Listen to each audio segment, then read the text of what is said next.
Hello ਪਿਆਰ ਭਰੀ ਸਤਿ ਸ਼੍ਰੀ ਅਕਾਲ ਸਰੋਤਿਆ ਪ੍ਰੋਗਰਾਮ ਖਬਰ ਤੇ ਨਜ਼ਰ ਪ੍ਰੋਗਰਾਮ ਦੇ ਵਿੱਚ ਸਾਡੇ ਨਾਲ ਹੁੰਦੇ ਨੇ ਦੀਪਕ ਸ਼ਰਮਾ ਜੀ ਚੰਡੀਗੜ੍ਹ ਤੋਂ। ਉਹਨਾਂ ਦੇ ਨਾਲ ਕੁਝ ਕੁ ਸੁਰਖੀਆਂ ਦੇ ਉੱਤੇ ਗੱਲਬਾਤ ਕਰਾਂਗੇ ਕਿ ਪੰਜਾਬ ਦੇ ਵਿੱਚ ਭਾਰਤ ਦੇ ਵਿੱਚ ਕੀ ਕੁਝ ਹੋ ਰਿਹਾ ਹੈ। ਖਬਰਾਂ ਤੇ ਨਜ਼ਰ ਮਾਰਾਂਗੇ। ਖਬਰਾਂ ਤੋਂ ਪਹਿਲਾਂ ਧੰਨਵਾਦ ਸਾਡੇ ਸਪਾਂਸਰਸ ਜਿਨ੍ਹਾਂ ਨੇ ਇਸ ਪ੍ਰੋਗਰਾਮ ਨੂੰ ਸਪਾਂਸਰ ਕੀਤਾ। ਸਭ ਤੱਕ ਪਹੁੰਚਾਇਆ ਖਾਲਸਾ ਇੰਸ਼ੋਰੈਂਸ ਏਜੰਸੀ ਸੈਨੋਜੇ 4082722500 ਹਰ ਇੱਕ ਤਰ੍ਹਾਂ ਦੀ ਇੰਸ਼ੋਰੈਂਸ ਕਰਦੇ ਨੇ। ਫਿਰ ਕੀ ਹੋਣਾ ਇਮੀਗ੍ਰੇਸ਼ਨ ਲਾ ਫਰਮ 4159090503 ਉਹਨਾਂ ਦਾ ਫੋਨ ਨੰਬਰ ਹੈ। ਹਰ ਇੱਕ ਤਰ੍ਹਾਂ ਦਾ ਤੁਸੀਂ ਕੰਮ ਉਹਨਾਂ ਤੋਂ ਕੋਈ ਵੀ ਇਮੀਗ੍ਰੇਸ਼ਨ ਦਾ ਕਰਾਉਣਾ ਹੈ ਕਾਲ ਕਰ ਸਕਦੇ ਹੋ। ਗੁਰਦੀਪ ਸਿੰਘ ਫਿਰਦੀ ਕਲੋਵਸ, ਤਨਾਮ ਸਿੰਘ ਸ਼ੇਰਗਿੱਲ ਸਲਮਾ, ਰਵਿੰਦਰ ਹਲਵਾਰਾ ਫਰਜ਼ਨੋ, ਚਰਨਜੀਤ ਸਿੰਘ ਬਡਵਾਲ, ਪਿਆਰਾ ਸਿੰਘ ਰਾਹੁਲ, ਗੁਰਪਾਲ ਗਿੱਲ ਸੈਕਰਾਮੈਂਟੋ, ਗੁਰਦੀਪ ਸਿੰਘ ਗਿੱਲ ਤੇ ਪਰਿਵਾਰ ਜੋ ਬਸੇਰੀ, ਮਨਜੀਤ ਸਿੰਘ ਸੈਨੋਜ਼ੇ, ਜੈਂਡਰ ਗਰੁੱਪ ਜਿਨ੍ਹਾਂ ਤੋਂ ਤੁਸੀਂ ਘਰ ਵੇਚ ਸਕਦੇ ਹੋ, ਲੈ ਸਕਦੇ ਹੋ ਜਾਂ ਤੁਸੀਂ ਲੋਨ ਲੈਣਾ ਹੈ ਉਹਨਾਂ ਨੂੰ ਕਾਲ ਕਰ ਸਕਦੇ ਹੋ 5599052575। ਆਪ ਸਭ ਦਾ ਬਹੁਤ ਬਹੁਤ ਧੰਨਵਾਦ ਕਰਦੇ ਹਾਂ। ਪ੍ਰੋਗਰਾਮਾਂ ਨੂੰ ਸਪਾਂਸਰ ਕਰਦੇ ਹੋ, ਸਭ ਤੱਕ ਪਹੁੰਚਾਉਂਦੇ ਹੋ। ਸਾਡੇ ਨਾਲ ਜੁੜ ਚੁੱਕੇ ਨੇ ਦੀਪਕ ਸ਼ਰਮਾ ਜੀ। ਸਤਿ ਸ਼੍ਰੀ ਅਕਾਲ, ਸਵਾਗਤ ਹੈ ਜੀ। ਸਤਿ ਸ਼੍ਰੀ ਅਕਾਲ ਜੀ ਸਾਰੇ ਸਰੋਤਿਆਂ ਨੂੰ ਮੇਰੀ ਪਿਆਰ ਭਰੀ ਸਤਿ ਸ਼੍ਰੀ ਅਕਾਲ। ਸਤਿ ਸ਼੍ਰੀ ਅਕਾਲ ਜੀ। ਤੇ ਦੀਪਕ ਜੀ ਸਭ ਤੋਂ ਪਹਿਲਾਂ ਗੱਲ ਕਰਦੇ ਆ ਜਿਹੜੇ ਹੁਣ ਕਾਂਗਰਸ ਦੇ 3 ਲੀਡਰ ਆ ਉਹ ਨਿਸ਼ਾਨੇ ਤੇ ਆ ਇਸ ਵੇਲੇ। ਉਹਨਾਂ ਦੇ ਵਿੱਚ ਇੱਕ ਅੱਧਾ ਤੇ ਮੇਰੇ ਖਿਆਲ ਅੰਦਰ ਹੀ ਹੈਗਾ ਤੇ ਜਿਹੜੇ ਹੋਰ 2 ਬਾਹਰ ਫਿਰਦੇ ਆ। ਕਿਹੜੇ ਕਿਹੜੇ ਕੇਸਾਂ ਦੇ ਵਿੱਚ ਉਹਨਾਂ ਤੇ ਨਿਸ਼ਾਨਾ ਕੱਸਿਆ ਜਾ ਰਿਹਾ? ਬਿਲਕੁਲ ਜੀ, ਕਾਂਗਰਸ ਪੰਜਾਬ ਦੀ ਜੀ ਕਾਂਗਰਸ ਲੀਡਰਸ਼ਿਪ ਦੀ ਗੱਲ ਕੀਤੀ ਜਾਵੇ ਤਾਂ 2 ਤਰ੍ਹਾਂ ਨਾਲ ਨਿਸ਼ਾਨੇ ਤੇ ਆ। ਇੱਕ ਅੱਜ ਕੱਲ੍ਹ ਉਹ ਬੀਜੇਪੀ ਦੇ ਨਿਸ਼ਾਨੇ ਤੇ ਆ ਕਿ ਬੀਜੇਪੀ ਉਹਨਾਂ ਨੂੰ ਪੱਟਣ ਨੂੰ ਫਿਰਦੀ ਆ, ਰਲਾਉਣ ਨੂੰ ਫਿਰਦੀ ਆ ਕਿ ਸਾਡੇ ਕੋਲ ਉਹ ਵਾਸ਼ਿੰਗ ਮਸ਼ੀਨ ਹੈਗੀ ਆ ਜਿਸ 'ਚ ਨਹਾਉਂਦੇ ਹੀ ਤੁਸੀਂ, ਧੋਂਦੇ ਹੀ ਤੁਸੀਂ ਦੁੱਧ ਧੋਤੇ ਹੋ ਜਾਓਗੇ, ਤੁਹਾਡੇ ਸਾਰੇ ਦਾਗ ਅਸੀਂ ਧੋ ਦਾਂਗੇ, ਬੀਜੇਪੀ 'ਚ ਆ ਜਾਓ। ਤੇ ਦੂਜੀ ਕਾਰਵਾਈ ਲਈ ਭਗਵੰਤ ਮਾਨ ਹੋਰਾਂ ਦੀ ਸਰਕਾਰ ਉਤਾਵਲੀ ਆ, ਕਾਹਲੀ ਆ, ਤੁਸੀਂ ਕਹਿ ਸਕਦੇ ਹੋ ਕਿ ਉਹਨਾਂ ਨੂੰ ਲੱਗਦਾ ਕਿ ਹਾਂ ਇਸ ਤਰ੍ਹਾਂ ਸਾਡੀਆਂ ਕੁਝ ਖਾਮੀਆਂ ਵੀ ਢੱਕੀਆਂ ਜਾ ਸਕਦੀਆਂ। ਔਰ ਅਸੀਂ ਇਹ ਵਾਅਦਾ ਵੀ ਕਰਕੇ ਆਏ ਸੀ ਕਿ ਜਿਹੜੇ ਪੁਰਾਣੇ ਘੁਟਾਲੇ ਨੇ, ਪੁਰਾਣੇ ਮਤਲਬ ਕਿ ਪੰਜਾਬ ਨੂੰ ਲੁੱਟਣ ਵਾਲੀਆਂ ਜਿਹੜੀ ਧਿਰਾਂ ਨੇ, ਅਸੀਂ ਉਹਨਾਂ ਤੇ ਕਾਰਵਾਈ ਕਰਾਂਗੇ। ਸੋ ਇਸ ਤਹਿਤ ਬੇਸ਼ੱਕ ਲਿਸਟ ਕਾਫੀ ਲੰਬੀ ਚੱਲੀ ਆਉਂਦੀ ਹੈ ਪਿਛਲੇ ਸਮੇਂ ਤੋਂ, ਚਾਹੇ ਉਹ 'ਚ ਇੱਕ ਮੰਤਰੀ ਅੰਦਰ ਵੀ ਸਾਬਕਾ ਕਾਂਗਰਸੀ ਮੰਤਰੀ ਦੇ ਦਿੱਤਾ ਗਿਆ ਸਾਧੂ ਸਿੰਘ ਧਰਮਸੋਤ ਹੋਰੀ। ਉਹ ਜੰਗਲਾਤ ਦਾ ਮਾਮਲਾ ਕਿ 500 ਰੁਪਏ 'ਚ ਦਰਖਤ ਕੱਟਣ ਦੇ ਪੈਸੇ ਲਏ, ਕਿ ਗੈਰ ਕਾਨੂੰਨੀ ਦਰਖਤ ਵਧਾਏ ਵੀ ਤੇ ਹਰ ਦਰਖਤ ਪਿੱਛੇ 500 ਰੁਪਇਆ ਲਿਆ। ਫਿਰ ਉਸ ਤੋਂ ਬਾਅਦ ਦੂਆ ਮੰਤਰੀ ਵੀ ਅਜੇ ਉਹਨਾਂ ਦਾ ਇਹ ਤੋਂ ਬਾਅਦ ਜਿਹੜਾ ਚੰਨੀ ਦੇ ਟਾਈਮ 'ਚ ਬਣਿਆ ਉਹ ਵੀ ਚਰਚਾ 'ਚ ਕਿ ਉਹ ਤਾਂ ਬਾੜ ਦੇ ਹੀ ਮਤਲਬ ਬਾੜ ਵੀ ਖਾ ਗਿਆ ਤੇ ਇਸ ਲਈ ਉਹ ਵੀ ਨਿਸ਼ਾਨੇ ਤੇ ਆ। ਫਿਰ ਇਸੇ ਤਰ੍ਹਾਂ ਜਿਹੜੇ ਮਤਲਬ ਕਿ ਤ੍ਰਿਪਤਿੰਦਰ ਬਾਜਵਾ ਨੇ ਉਹ ਵੀ ਨਿਸ਼ਾਨੇ ਤੇ ਨੇ। ਫਿਰ ਇਸੇ ਤਰ੍ਹਾਂ ਬਲਬੀਰ ਸਿੱਧੂ ਦੀ ਵੀ ਚਰਚਾ ਸੀ ਪਰ ਉਹ ਬੀਜੇਪੀ ਚਲੇ ਗਏ। ਉਸ ਤੋਂ ਬਾਅਦ ਕੀ ਹੁਣ ਮਾਮਲਾ ਠੰਡਾ ਹੋ ਜਾਊਗਾ ਜਾਂ ਹੋਰ ਰਾਜਕੁਮਾਰ ਵੇਰਕਾ ਦਾ ਜ਼ਿਕਰ ਹੈਗਾ, ਉਹਦੇ ਵਿੱਚ ਕਿਤੇ ਨਾ ਕਿਤੇ ਸੁਖਜਿੰਦਰ ਰੰਧਾਵਾ ਨੂੰ ਵੀ ਲਗਾਤਾਰ ਨਿਸ਼ਾਨੇ ਤੇ ਰੱਖਣ ਦੀ ਕੋਸ਼ਿਸ਼ ਹੁੰਦੀ ਰਹੀ ਆ। ਸੋ ਇਸ ਲਈ ਆਹ ਸਾਰੇ ਮਾਮਲੇ ਦਾ ਸੀ। ਪਰ ਇਸ ਸਮੇਂ 3 ਲੀਡਰ ਕਾਂਗਰਸ ਦੇ ਚਰਚਾ ਵਿੱਚ ਨੇ, ਜਿਨ੍ਹਾਂ ਚੋਂ ਇੱਕ ਤਾਂ ਤੁਸੀਂ ਜਿਵੇਂ ਜ਼ਿਕਰ ਕੀਤਾ ਕਿ ਇੱਕ ਤਾਂ ਪਹਿਲਾਂ ਹੀ ਅੰਦਰ ਆ ਸਾਧੂ ਸਿੰਘ ਧਰਮਸੋਤ। ਸਾਧੂ ਸਿੰਘ ਧਰਮਸੋਤ ਬੇਸ਼ੱਕ ਜੰਗਲਾਤ ਵਾਲੇ ਮਾਮਲੇ ਦੇ ਨਾਲ ਅੰਦਰ ਆ, ਪਰ ਹੁਣ ਉਹਦੇ ਉੱਤੇ CBI ਦੀ ਤਿਆਰੀ ਆ। ਹੁਣ ਜਿਹੜਾ ਦੂਸਰਾ ਮਾਮਲਾ ਹੈ ਉਹ CBI ਵੱਲੋਂ ਉਹਨਾਂ ਨੂੰ ਪੰਜਾਬ ਸਰਕਾਰ ਨੇ ਮਨਜ਼ੂਰੀ ਦੇ ਦਿੱਤੀ ਆ। ਔਰ ਖਾਸ ਕਰਕੇ ਵਿਦਿਆਰਥੀ ਘੁਟਾਲੇ ਦਾ ਮਾਮਲਾ ਹੈ, ਉਹ ਵਿਦਿਆਰਥੀਆਂ ਦੇ ਵਜ਼ੀਫੇ ਖਾਣ ਦਾ, ਉਹ ਵੀ SC BC ਗਰੀਬ ਪਰਿਵਾਰ ਦੇ, ਆਰਥਿਕ ਤੌਰ ਤੇ ਕਮਜ਼ੋਰ ਪਰਿਵਾਰ ਦੇ ਬੱਚਿਆਂ ਦੇ ਵਜ਼ੀਫੇ ਖਾਣ ਦਾ ਮਾਮਲਾ। ਔਰ ਤੁਸੀਂ ਦਮ ਭਰਦੇ ਹੋ ਕਿ ਮੈਂ ਉਸ ਭਾਈਚਾਰੇ ਚੋਂ ਹੀ ਆਉਣਾ, ਮੈਂ ਉਸੇ ਕੋਟੇ ਚੋਂ ਮੰਤਰੀ ਵੀ ਬਣਿਆ, ਉਸੇ ਕੋਟੇ ਚੋਂ MLA ਵੀ ਬਣਿਆ ਤੇ ਮੈਂ ਉਹਨਾਂ ਦਾ ਜ਼ਿਆਦਾ ਰੱਖੂੰਗਾ। ਤੁਸੀਂ ਰਾਖੇ ਬਣ ਕੇ, ਚੌਂਕੀਦਾਰ ਬਣ ਕੇ ਲੁੱਟਦੇ ਰਹੇ, ਚਾਹੇ ਜੰਗਲ ਤੇ ਚਾਹੇ ਵਿਦਿਆਰਥੀ। ਇਸ ਲਈ ਹੁਣ ਪੰਜਾਬ ਸਰਕਾਰ ਇੱਕ ਮਾਮਲੇ 'ਚ ਕਾਰਵਾਈ ਕਰ ਰਹੀ ਹੈ ਜਿਹਦੇ ਮਾਮਲੇ 'ਚੋਂ ਅੰਦਰ ਨੇ ਤੇ ਉਹ ਮਾਮਲਾ ਜੇ ਚੱਲੇ ਰਿਹਾ। ਤੇ ਦੂਸਰਾ ਮਾਮਲਾ ਹੁਣ ਵਿਦਿਆਰਥੀਆਂ ਦੇ ਘੁਟਾਲੇ ਵਾਲਾ ਜਿਹੜਾ ਮਾਮਲਾ ਹੈ, ਉਸ ਮਾਮਲੇ ਦੇ ਉੱਤੇ ਕੇਂਦਰ ਦੀ ਜਿਹੜੀ ਏਜੰਸੀ ਹੈ CBI, ਉਸ ਨੂੰ ਪੰਜਾਬ ਸਰਕਾਰ ਨੇ ਜਾਂਚ ਦੀ ਮਤਲਬ ਮਨਜ਼ੂਰੀ ਦੇ ਦਿੱਤੀ ਆ। 39 ਕਰੋੜ ਕਿੱਥੇ ਵੰਡੇ, ਕਿਹਨੇ ਖਾਧੇ, ਕਿਵੇਂ ਖਾਧੇ, ਇਹਦਾ ਹਿਸਾਬ ਨਹੀਂ ਅਜੇ ਪਤਾ ਲੱਗ ਰਿਹਾ। ਤੁਸੀਂ ਹਿਸਾਬ ਲਾ ਲਓ ਕਿ ਪੰਜਾਬ ਦੇ ਵਿੱਚ ਸਥਿਤੀ ਇਹ ਰਹੀ ਕਿ ਕਾਲਜਾਂ ਦੇ ਅੰਦਰ ਵਜ਼ੀਫੇ ਖਾਣ ਦੇ ਚੱਕਰ 'ਚ, ਵਿਦਿਆਰਥੀਆਂ ਦੇ ਉਹ ਪੈਸੇ ਖਾਣ ਦੇ ਚੱਕਰ 'ਚ ਇੱਕ ਬੱਚੇ ਨੂੰ 2 ਕੋਰਸਾਂ 'ਚ ਵੀ ਦਾਖਲਾ ਦਿਖਾਇਆ, ਇੱਕ ਬੱਚੇ ਨੂੰ 3 ਥਾਵਾਂ ਦੇ ਉੱਤੇ ਵੀ ਐਡਮਿਸ਼ਨ ਦਿਖਾਈ ਤੇ ਉਹ ਇੱਕ ਥਾਂ ਪੜ੍ਹ ਰਿਹਾ 2 ਥਾਂ ਤੇ ਉਹਦੀ ਜਾਲੀ ਦਾਖਲਾ ਦਿਖਾ ਕੇ ਤਾਂ ਕਿ 3 ਥਾਂ ਤੋਂ ਪੈਸੇ ਵਸੂਲੇ ਜਾ ਸਕਣ। ਅਜਿਹੇ ਕਪੜਿਆਂ ਦੀ ਖਬਰਾਂ। ਤੇ ਹੁਣ ਜਦੋਂ ਇਹ ਮਾਮਲਾ ਕੋਰਟ ਕਚਹਿਰੀ ਹੁੰਦਾ ਹੋਇਆ ਏਜੰਸੀਆਂ ਤੱਕ ਪਹੁੰਚਿਆ ਤਾਂ ਹੁਣ ਵਿਦਿਆਰਥੀਆਂ ਨੂੰ ਸਰਟੀਫਿਕੇਟ ਨਹੀਂ ਦਿੱਤੇ ਜਾ ਰਹੇ। ਉਹ ਵਿਦਿਆਰਥੀ ਨਾ ਅਗਲੀ ਪੜ੍ਹਾਈ ਕਰਨ ਲਈ ਮਤਲਬ ਕਿ ਅੱਗੇ ਜਾ ਪਾ ਰਹੇ, ਨਾ ਉਹ ਨੌਕਰੀ ਲਈ ਅਪਲਾਈ ਕਰ ਪਾ ਰਹੇ। ਉਹਨਾਂ ਨੂੰ ਪੂਰੇ ਉਹਨਾਂ ਦੇ ਪਾਸ ਹੋਣ ਦੇ ਸਰਟੀਫਿਕੇਟ ਉਹਨਾਂ ਦੇ ਉਹ ਕਹੇ ਜੀ ਹਲੇ ਤਾਂ ਤੁਹਾਡਾ ਫੀਸ ਹੀ ਨਹੀਂ ਸਾਨੂੰ ਵਸੂਲ ਹੋਈ ਜੀ। ਸੋ ਉਸ ਚੱਕਰ 'ਚੋਂ ਬੱਚੇ ਪਿਸ ਰਹੇ ਨੇ। ਪਰ ਇਹ ਕਿਤੇ ਨਾ ਕਿਤੇ ਵੱਡਾ ਮਾਮਲਾ ਔਰ ਕੇਂਦਰ ਵੱਲੋਂ ਆਇਆ ਪੈਸਾ, ਇਸ ਲਈ ਕੇਂਦਰ ਦੀ ਏਜੰਸੀ ਨੂੰ ਮਨਜ਼ੂਰੀ ਦਿੱਤੀ ਕਿ ਹੁਣ ਸਾਧੂ ਸਿੰਘ ਧਰਮਸੋਤ ਦਾ ਇਸ ਮਾਮਲੇ ਦੇ ਵਿੱਚ ਬਚਣਾ ਕਾਫੀ ਮੁਸ਼ਕਲ ਹੋਏਗਾ ਕਿਉਂਕਿ ਬਹੁਤ ਵੱਡਾ ਘਪਲਾ ਹੈ। ਉਹਦੇ 'ਚ ਕਈ ਕਾਲਜਾਂ ਦੇ ਵੱਡੇ ਨਾਮੀ ਉਹ ਵੀ ਫਸ ਸਕਦੇ ਨੇ। ਤੇ ਇਸ ਦੇ ਵਿੱਚ ਹੋ ਸਕਦਾ ਕਈ ਕਹਾਉਂਦੇ ਲੀਡਰ ਜਿਹੜੇ ਅੱਜ ਕੱਲ੍ਹ ਨਵੇਂ ਪੌੜੀਆਂ ਚੜ੍ਹੇ ਹੋਣ ਤੇ ਉਹ ਵੀ ਕਿਸੇ ਨਾ ਕਿਸੇ ਯੂਨੀਵਰਸਿਟੀਆਂ ਨਾਲ ਸਿੱਧਾ ਸੰਬੰਧ ਰੱਖਦੇ ਨੇ, ਸੋ ਉਹਨਾਂ ਦੀ ਯੂਨੀਵਰਸਿਟੀਆਂ ਵੀ ਨਿਸ਼ਾਨੇ ਤੇ ਆ ਸਕਦੀਆਂ ਨੇ। ਸੋ ਇੱਕ ਤਾਂ ਸਭ ਸਿੰਘ ਧਰਮਸੋਤ ਦਾ ਮਾਮਲਾ। ਦੂਜਾ ਹੈ ਜੀ ਭਾਰਤ ਭੂਸ਼ਣ ਆਸ਼ੂ, ਮਤਲਬ ਵੱਡਾ ਨਾਂ ਰੱਖਦੇ ਨੇ ਲੁਧਿਆਣੇ ਖੇਤਰ ਦੇ ਵਿੱਚ, ਕਹਿੰਦੇ ਦਬਦਬੇ ਵਾਲਾ ਲੀਡਰ ਹੈ ਜੀ, ਜਾਂ ਇਹ ਕਹਿ ਲਈ ਰਵਨੀਤ ਬਿੱਟੂ ਦਾ ਖਾਸ ਹੈ ਜੀ, ਸ਼ਹਿਰੀ ਵੋਟਰਾਂ ਨੂੰ ਪ੍ਰਭਾਵਿਤ ਕਰਦਾ ਜੀ, ਬੀਜੇਪੀ ਨਾਲ ਗੱਲ ਵੀ ਚੱਲ ਪਈ ਸੀ ਜੀ ਜਾਣ ਦੀ, ਪਤਾ ਨਹੀਂ ਕੀ ਮਸਲਾ ਹੋਇਆ ਕਿ ਸਿਰੇ ਨਹੀਂ ਚੜੀ ਗੱਲ, ਜਾਂ 24 ਤੱਕ ਅਗਲਿਆਂ ਨੇ ਰੋਕ ਲਿਆ ਕਿ ਉਸ ਸਮੇਂ ਵੀ ਕੋਈ ਰਲਾਉਣੇ ਨੇ। ਪਰ ਇੱਧਰ ਪੰਜਾਬ ਸਰਕਾਰ ਨੇ ਜ਼ਰੂਰ ਮੋਰਚਾ ਖੋਲ੍ਹਿਆ ਜੀ, ਭਗਵੰਤ ਮਾਨ ਹੋਰਾਂ ਨੇ ਜ਼ਰੂਰ ਇਹਨਾਂ ਖਿਲਾਫ ਮੋਰਚਾ ਖੋਲ੍ਹਿਆ। ਵਿਜੀਲੈਂਸ ਵੱਲੋਂ ਬਕਾਇਦਾ ਜਾਂਚ ਦੇ ਨਿਰਦੇਸ਼ ਦੇ ਦਿੱਤੇ ਗਏ ਨੇ, ਬਕਾਇਦਾ ਭਾਰਤ ਭੂਸ਼ਣ ਆਸ਼ੂ ਨੂੰ ਨਾਮਜ਼ਦ ਕਰ ਲਿਆ ਗਿਆ।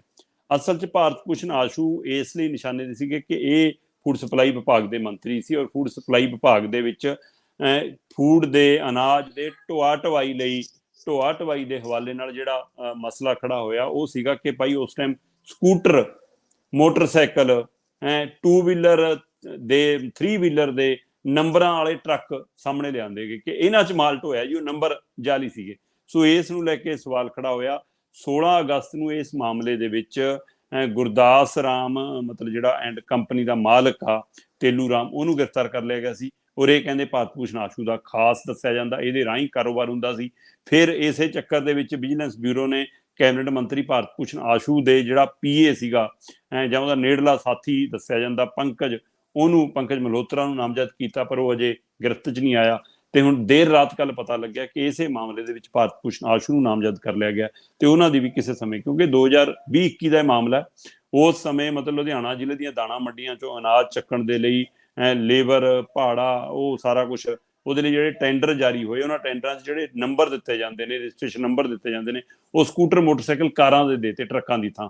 ਸੋ ਇਸ ਲਈ ਉੱਥੋਂ ਇਹ ਮਾਮਲਾ ਸਾਹਮਣੇ ਆਇਆ ਤੇ ਹੁਣ ਇਹ ਮਾਮਲਾ ਵੱਡਾ ਬਣਦਾ ਜਾ ਰਿਹਾ। ਤੇ ਇਸੇ ਕੜੀ ਦੇ ਵਿੱਚ ਜਨਾਬ ਫਸਣ ਵਾਲੇ ਨੇ ਕੈਪਟਨ ਅਮਰਿੰਦਰ ਸਿੰਘ।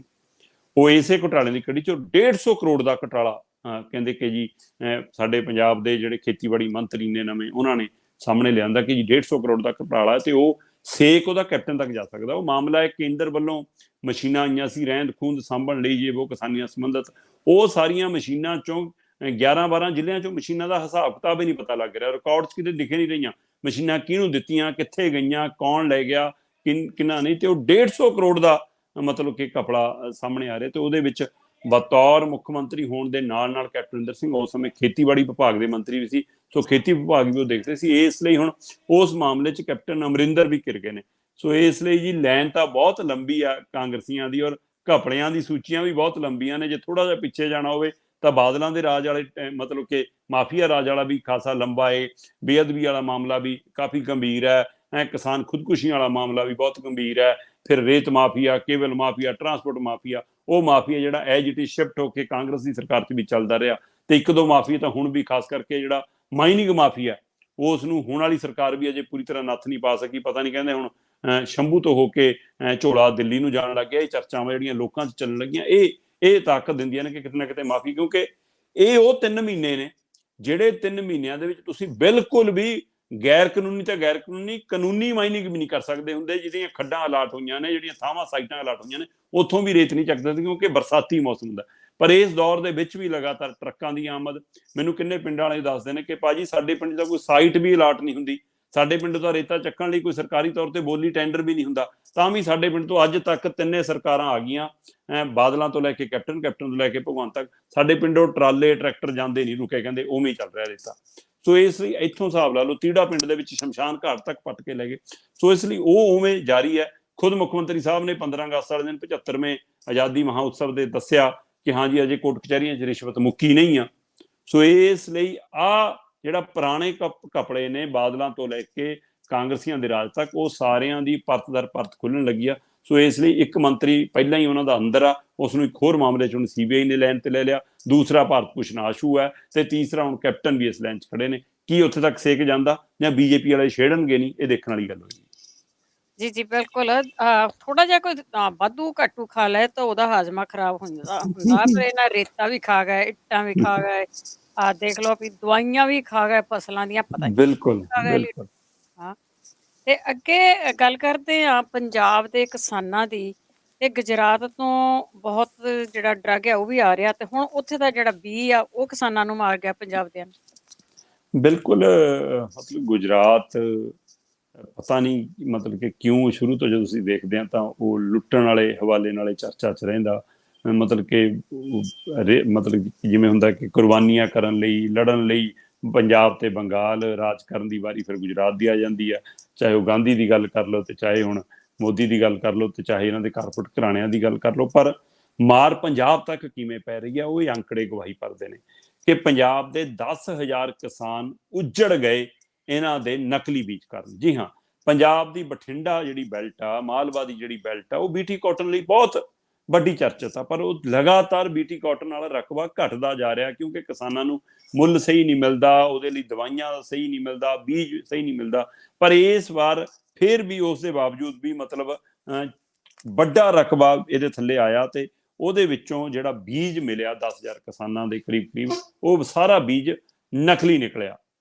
ਪੰਜਾਬ ਦੇ ਨਾ ਕਿਸਾਨਾਂ ਨੂੰ ਗੁਜਰਾਤ ਦੀਆਂ ਕੰਪਨੀਆਂ ਨੇ ਇੱਕ ਕਹਿ ਕੇ ਬੀਜੇ ਵੇਚਿਆ ਕਿ ਇਹਦੇ ਪਰ ਭਾਈ ਸੁੰਡੀ ਦਾ ਹਮਲਾ ਨਹੀਂ ਹੁੰਦਾ, ਇਹ ਜਿਹੜੀ ਬੀਜ ਹੈ ਇਹਦੇ ਤੇ ਸੁੰਡੀ ਕਿਸੇ ਤਰ੍ਹਾਂ ਵੀ ਅਟੈਕ ਨਹੀਂ ਕਰੂਗੀ, ਨਾ ਗੁਲਾਬੀ ਸੁੰਡੀ ਨਾ ਚਿੱਟੀ ਸੁੰਡੀ, ਕਿ ਤੁਸੀਂ ਬੇਫਿਕਰ ਹੋ ਕੇ ਬੀਜੋ। ਤੇ ਉਹਨਾਂ ਨੇ ਉਹ ਦਵਾਈ ਦੁੱਗਣੇ ਰੇਟਾਂ ਤੇ ਖਰੀਦੀ, ਜਿਹੜੀ ਪੰਜਾਬ ਮਤਲਬ ਜਿਹੜਾ ਬੀਜ ਦੁੱਗਣੇ ਰੇਟਾਂ ਤੇ ਖਰੀਦੀ। ਜਿਹੜਾ ਪੰਜਾਬ ਦਾ ਯੂਨੀਵਰਸਿਟੀ ਦਾ ਬੀਜ ਸੀਗਾ ਉਹ 750 ਰੁਪਏ ਦਾ ਰੇਟ ਸੀਗਾ ਉਹਦਾ, 760 ਰੁਪਏ, ਤੇ ਇੱਧਰ ਜਿਹੜਾ ਇਹਨਾਂ ਤੋਂ ਖਰੀਦਿਆ ਗਿਆ ਉਹ 1300-1400 ਰੁਪਏ ਪ੍ਰਤੀ ਕਿਲੋ ਦੇ ਹਿਸਾਬ ਨਾਲ ਖਰੀਦਿਆ ਗਿਆ। ਸੋ ਇਹ ਮਹਿੰਗਾ ਵੀ ਖਰੀਦਿਆ, 1300 ਤੋਂ ਲੈ ਕੇ 1500 ਰੁਪਏ ਕਿਲੋ ਦੇ ਹਿਸਾਬ ਨਾਲ ਵਿਕਿਆ, ਔਰ ਬਕਾਇਦਾ ਫੜੀਆਂ ਲਾ ਕੇ ਸਟਾਲ ਲਾ ਕੇ ਪ੍ਰਚਾਰ ਕਰਕੇ ਕਿਸਾਨਾਂ ਤੱਕ ਪਹੁੰਚ ਕਰਕੇ ਵੇਚਿਆ, ਔਰ ਇਹ ਗਰੰਟੀ ਦੇ ਕੇ ਵੇਚਿਆ ਬਾਈ ਗੁਜਰਾਤ ਤੋਂ ਹੈ, ਪਾਸ ਹੈ ਸਰਕਾਰ ਵੱਲੋਂ ਜੀ, ਇਹਨੂੰ ਸੁੰਡੀ ਨਹੀਂ ਲੱਗੂਗੀ ਜੀ, ਇਹਦੇ ਪਰ ਦਵਾਈ ਦੇ ਛਿੜਕਾਅ ਦੀ ਲੋੜ ਨਹੀਂ। ਔਰ 10,000 ਤੋਂ ਵੱਧ ਕਿਸਾਨਾਂ ਨੇ ਉਹ ਖਰੀਦ ਲਿਆ। 37 ਕਰੋੜ ਦੇ ਕਰੀਬ ਮਤਲਬ ਕਿ 37 ਕਰੋੜ ਦਾ ਬੀਜ ਲਗਭਗ ਪੰਜਾਬ 'ਚ ਵਿਕਿਆ ਤੇ 2.5 ਲੱਖ ਪੈਕਟ ਵੇਚੇ ਗਏ, ਤੇ ਅੱਜ 60% ਤੋਂ ਜ਼ਿਆਦਾ ਫਸਲ ਉਹ ਬੀਜ ਵਾਲੀ ਖਰਾਬ ਹੋ ਚੁੱਕੀ ਆ।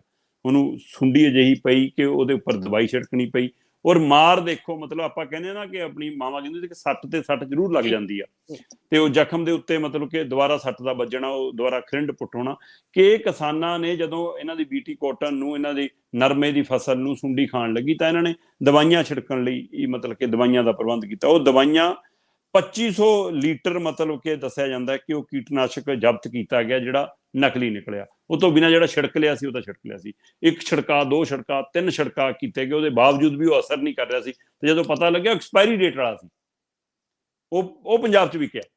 ਸੋ ਇੱਕ ਪਾਸੇ ਨਕਲੀ ਬੀਜ, ਡੁਪਲੀਕੇਟ ਬੀਜ, ਜਿਹਦੇ ਕਾਰਨ ਕਿਸਾਨਾਂ ਦੀ ਮਤਲਬ ਕਿ 60% ਤੋਂ ਜ਼ਿਆਦਾ ਫਸਲ ਵਾਹ ਹੋ ਚੁੱਕੀ ਹੈ। ਦੂਸਰੇ ਪਾਸੇ ਕਿਸਾਨਾਂ ਨੂੰ ਜਿਹੜੀਆਂ ਉਹਨਾਂ ਉੱਤੇ ਸੁੰਡੀ ਨੂੰ ਮਾਰਨ ਲਈ ਦਵਾਈ ਦਿੱਤੀ ਗਈ, ਉਹ ਦਵਾਈ ਨਕਲੀ ਨਿਕਲੀ, ਜਿਹਦੇ ਕਾਰਨ ਹੁਣ ਮਤਲਬ ਕਿ 40,000 ਏਕੜ ਦੇ ਵਿੱਚ 40,000 ਏਕੜ ਕਹਿਣ ਨੂੰ ਮਤਲਬ ਕਿ ਇੱਕ ਅੰਕੜਾ ਲੱਗਦਾ, ਪਰ ਤੁਸੀਂ ਹਿਸਾਬ ਲਾ ਕੇ ਦੇਖੋ 40,000 ਏਕੜ ਦੇ ਵਿੱਚ ਸਾਰੇ ਕਿਸਾਨ ਕਿੰਨੇ ਹੀ ਕਿਸਾਨ ਹੋਣਗੇ ਜਿਹੜੇ ਉਸ ਤਬਾਹ ਹੋ ਗਏ, ਤੇ 10,000 ਤੋਂ ਵੱਧ ਕਿਸਾਨਾਂ ਦਾ ਅੰਕੜਾ ਦੱਸਿਆ ਜਾ ਰਿਹਾ। ਹੁਣ ਮੁਆਵਜ਼ੇ ਦੀ ਮੰਗ ਚੱਲ ਰਹੀ ਆ, ਤੇ ਹੁਣ ਇਸ ਦੇ ਕਾਨੂੰਨ ਨੂੰ ਲੈ ਕੇ ਇੱਕ ਚਰਚਾ ਚੱਲੀ ਹੈ ਕਿ ਭਾਈ ਅਸਲ 'ਚ ਖੇਡ ਕੀ ਹੈ ਕਿ 500 ਰੁਪਏ ਜੁਰਮਾਨਾ ਹੁੰਦਾ ਜੀ ਨਕਲੀ ਬੀਜ ਵੇਚਣ ਵਾਲੇ ਨੂੰ, ਤੇ ਸਜ਼ਾ ਨਾ ਮਾਤਰ ਹੈ, ਕਈ ਵਾਰ ਹੁੰਦੀ ਹੋਣੀ ਜੁਰਮਾਨਾ ਹੀ ਵੱਧ ਭਰ ਕੇ ਸਰ ਜਾਂਦਾ। ਸੋ ਜੇ ਹੁੰਦੀ ਵੀ ਆ ਤਾਂ ਉਹ 3 ਮਹੀਨੇ 6 ਮਹੀਨੇ ਵਾਲੀ। ਸੋ ਇਸ ਲਈ ਉਹ ਫਿਰ ਅੱਗੇ ਕੰਪਨੀਆਂ ਨੇ ਆਪਣੇ ਅੱਗੇ ਬੰਦੇ ਰੱਖੇ ਹੁੰਦੇ ਨੇ ਕਿ ਤੂੰ ਭਾਈ ਇੰਨੇ ਮਹੀਨੇ ਕੱਟ ਵੀ ਆਏਗਾ, ਕੁਛ ਨਹੀਂ ਹੁੰਦਾ। ਮਾਲਕ ਕਿਸੇ ਹੋਰ ਦੇ ਨਾਂ ਤੇ ਕੰਪਨੀਆਂ ਲੈ ਕੇ ਮਾਲ ਵੇਚਦੇ ਨੇ, ਤੇ ਉਹ ਬੰਦਿਆਂ ਨੂੰ ਜੇ 6 ਮਹੀਨੇ 4 ਮਹੀਨੇ ਕੱਟਣੇ ਪੈ ਜਾਵੇ ਤਾਂ ਵੀ ਕੋਈ ਨਹੀਂ, ਉਹਨੂੰ ਤਨਖਾਹ ਪੱਤਾ ਦੇ ਦਿੰਦੇ ਨੇ। ਸੋ ਇਸ ਲਈ ਆਹ ਧੰਦਾ ਜਾਰੀ ਆ। ਹੁਣ ਇਸ ਨੂੰ ਲੈ ਕੇ ਸੀਡ ਐਕਟ ਦੇ ਵਿੱਚ ਸੋਧ ਵਾਲਾ ਬਿੱਲ ਜਿਹੜਾ ਚਰਚਾ 'ਚ ਹੈ ਕਿ ਕੇਂਦਰ ਲਿਆਉਣ ਦੀ ਸੋਚ ਰਹੀ ਆ, ਪਰ ਉਹਨੂੰ ਕੀ ਕਿਸਾਨਾਂ ਨਾਲ ਰਾਬਤਾ ਕਰੇਗੀ, ਕੀ ਕਿਸਾਨ ਜਥੇਬੰਦੀਆਂ ਨਾਲ, ਖੇਤੀਬਾੜੀ ਦੇ ਮਾਹਿਰਾਂ ਨਾਲ ਉਹਦਾ ਰਾਬਤਾ ਹੋਏਗਾ, ਉਸ ਤੋਂ ਬਾਅਦ ਉਹਦਾ ਕੀ ਰੂਪ ਆਉਂਦਾ, ਉਹਦੇ ਵਿੱਚ ਉਮੀਦ ਕੀਤੀ ਜਾ ਰਹੀ ਹੈ ਕਿ ਉਹਦੇ ਵਿੱਚ ਜੁਰਮਾਨਾ ਵੀ ਵੱਧ ਹੋਏਗਾ ਔਰ ਸਜ਼ਾ ਵੀ ਸਖਤ ਹੋ ਸਕਦੀ ਹੈ। ਬਿਲਕੁਲ ਜੀ, ਜੁਰਮਾਨਾ ਵੀ ਚਾਹੀਦਾ, ਪਰ ਦੇਖ ਲਓ ਡਰੱਗ ਆ ਜਿਹੜੀ ਉਹ ਅਸਲੀ ਆ ਰਹੀ ਆ, ਜਿਸ ਦੇ ਨਾਲ ਪੰਜਾਬ ਦੀ ਨੌਜਵਾਨੀ ਖਤਮ ਹੋ ਰਹੀ ਆ, ਤੇ ਜਿਹੜੀ ਕੀਟਨਾਸ਼ਕ ਬਿਲਕੁਲ ਉਹ ਵੀ ਦਵਾਈਆਂ ਆ ਉਹ ਉਹ ਨਕਲੀ ਕੀਟਨਾਸ਼ਕ ਨਹੀਂ ਹੁੰਦਾ। ਬਿਲਕੁਲ ਉਹ ਨਕਲੀ ਆ, ਤੇ ਇਹ ਮਾਲ ਔਰ ਗੁਜਰਾਤ ਦੇ ਹੁਣ ਲਗਾਤਾਰ ਉਹਦੇ ਪੋਰਟ ਤੋਂ ਪੰਜਾਬ ਔਰ ਗੁਜਰਾਤ ਵਾਲੇ ਉੱਥੇ ਅਧਿਕਾਰੀਆਂ ਨੇ ਮਿਲ ਕੇ ਜਿਹੜਾ ਫੜਿਆ ਜਾ ਰਿਹਾ ਉਹ ਵਾਨੀ ਡਾਨੀਆਂ ਦੇ ਪੋਰਟ ਤੋਂ ਲਗਾਤਾਰ, ਇਹ ਉਹ ਹੈ ਜਿਹੜਾ ਬਰਾਮਦ ਹੋ ਗਿਆ, ਜਿਹੜਾ ਲੰਘਿਆ ਆ। ਤੁਸੀਂ ਇਹ ਦੇਖੋ ਕਿ ਮਾਲ ਗੁਜਰਾਤ 'ਚ ਉਤਰਦਾ ਔਰ ਆਉਣਾ ਪੰਜਾਬ ਹੈ। ਇਹਦਾ ਮਤਲਬ ਕਿ ਇਹ ਕਿੱਡਾ ਲੰਬਾ ਇੱਕ ਗਰੋਹ ਹੈ ਜਿਹੜਾ ਸੂਬਿਆਂ ਦੀਆਂ ਹੱਦਾਂ ਵੀ ਪਾਰ ਕਰਾ ਦਿੰਦਾ ਹੈ, ਦੇਸ਼ ਦੀਆਂ ਸਰਹੱਦਾਂ ਵੀ ਪਾਰ ਕਰਾ ਦਿੰਦਾ। ਕਿਵੇਂ ਪਹੁੰਚਦਾ, ਇਹਦਾ ਮਤਲਬ ਕੋਈ ਨਾ ਕੋਈ ਤਾਕਤਾਂ ਇਹਦੇ ਪਿੱਛੇ ਕੰਮ ਕਰ ਰਹੀਆਂ। ਇਹਦੇ ਉੱਤੇ ਨਜ਼ਰਸਾਨੀ ਕਰਨ ਦੀ ਲੋੜ ਹੈ ਕਿ ਪੰਜਾਬ ਨੂੰ ਹੀ ਕੀ ਨਿਸ਼ਾਨਾ ਬਣਾਇਆ ਜਾ ਰਿਹਾ। ਕਦੇ ਕਹਿੰਦੇ ਸੀ ਕਿ ਉਧਰੋਂ ਆਉਂਦਾ ਸੀ, ਪੰਜਾਬ 'ਚੋਂ ਲੰਘ ਕੇ ਦਿੱਲੀ ਨੂੰ ਜਾਂਦਾ ਸੀ, ਹੁਣ ਤਾਂ ਆ ਹੀ ਉਧਰਲੇ ਪਾਸਿਓਂ ਰਿਹਾ ਇੱਧਰ ਨੂੰ। ਸੋ ਇਹਦਾ ਮਤਲਬ ਇਹ ਲਾਂਘੇ ਵਾਲਾ ਮਸਲਾ ਨਹੀਂ ਹੈ, ਨਿਸ਼ਾਨੇ ਵਾਲਾ ਮਸਲਾ ਹੈ। ਤੇ ਉਹਦੇ ਵਿੱਚ ਫਿਰ ਤੁਸੀਂ ਕਹਿ ਰਹੇ ਹੋ ਕਿ ਹਾਂ ਜਿਵੇਂ ਅਸਲੀ, ਬਿਲਕੁਲ ਨਕਲੀ ਬੀਜ, ਨਕਲੀ ਦਵਾਈਆਂ, ਨਕਲੀ ਖਰੀਦਦਾਰ, ਨਕਲੀ ਵੇਚਣ ਵਾਲੇ ਹੈ, ਤੇ ਇਹਦੇ ਨਾਲ ਕਿਸਾਨ ਤਬਾਹ। ਤੇ ਜੇ ਜਵਾਨੀ ਨੂੰ ਤਬਾਹ ਕਰਨਾ ਤਾਂ ਉਹਦੇ ਲਈ ਮਾਲ ਅਸਲੀ, ਤੇ ਉਹਦੀ ਨਸਾਂ 'ਚ ਅਸਲੀ ਉਤਰੇ ਤਾਂ ਕਿ ਕੌਮ ਫੁੱਟ ਜਾਵੇ। ਜੀ ਭਾਈ। ਬਿਲਕੁਲ ਬਿਲਕੁਲ, ਇੱਕ ਵੱਡੀ ਮੰਡੀ ਬਣ ਚੁੱਕੀ ਹੈ ਇਸ ਵੇਲੇ ਪੰਜਾਬ ਨਸ਼ੇ ਦੇ ਮਾਮਲੇ 'ਚ। ਅੱਗੇ ਗੱਲ ਕਰਦੇ ਹਾਂ, ਲਖੀਮਪੁਰ ਖੀਰੀ ਦੇ ਵਿੱਚ ਅੰਦੋਲਨ ਦੁਆਰਾ ਸ਼ੁਰੂ ਹੋਇਆ, ਉਸ ਦੀ ਕੀ ਅਪਡੇਟ ਹੈ ਅੱਜ ਤੱਕ?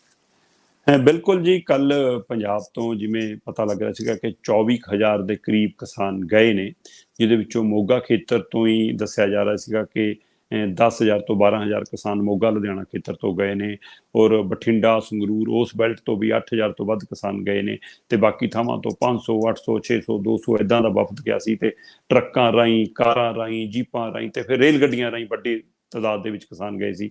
ਤੇ ਉੱਥੇ ਰਾਜਸਥਾਨ ਦੇ ਕਿਸਾਨ ਵੀ ਪਹੁੰਚ ਗਏ, ਉੱਥੇ ਹਰਿਆਣਾ ਦੇ ਕਿਸਾਨ ਵੀ ਪਹੁੰਚ ਗਏ, ਔਰ ਉਸ ਯੂਪੀ ਖੇਤਰ ਦੇ ਕਿਸਾਨ ਟਕੈਤ ਦੀ ਅਗਵਾਈ ਦੇ ਵਿੱਚ ਵੀ ਵੱਡਾ ਇਕੱਠ।